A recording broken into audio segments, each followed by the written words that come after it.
welcome to Morning Momentum. Now, I would openly admit that physics was not my strongest subject back in my high school days.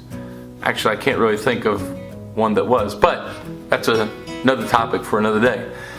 But I do recall from my physics class Newton's first law of motion, which states objects at rest tend to stay at rest, and objects in motion tend to stay in motion with the same speed and in the same direction unless acted upon by an outside force. The fact is that we are creatures of habit, and we tend to get set in our ways, whether those ways are positive or negative.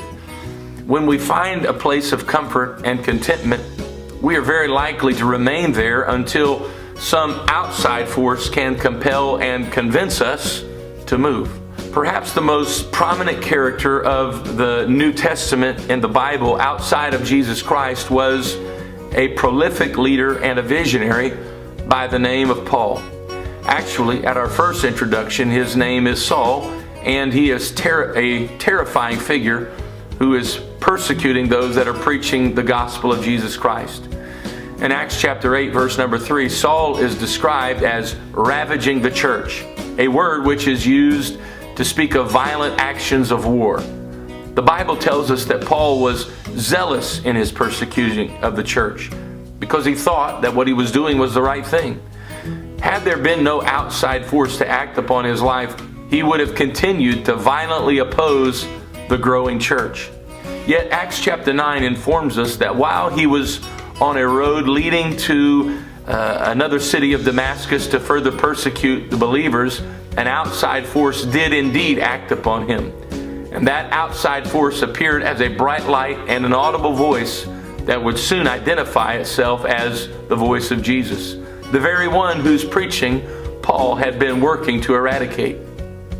The outside force of the power of Jesus Christ would radically change the direction of Paul, and he would become one of the greatest proponents and propagators of the gospel of Jesus Christ.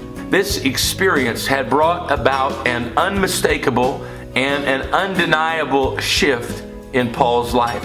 A few years back, when I was learning how to drive, my mother provided my training in her manual transmission Ford Escort. Not only was I learning the nuances of navigating traffic, timing my turns, and obeying road signs, but I was also learning and dealing with the challenge of moving the car forward without giving everybody else in the car whiplash. I can recall that once I had finally got the car moving forward, I would then begin focusing on merging into traffic and the vehicles around me. The engine of the car would begin to sound as if it were about to implode. My mother would patiently yet very firmly remind me that it was time to shift gears. That increased momentum calls for an additional shift.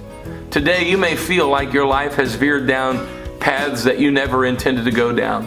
You find yourself battling regret and remorse, or perhaps you are what Newton described as an object at rest. You lack motivation and desire in your life.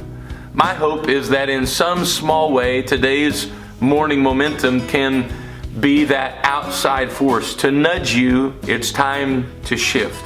Lean forward into the destiny that has been prepared for your life.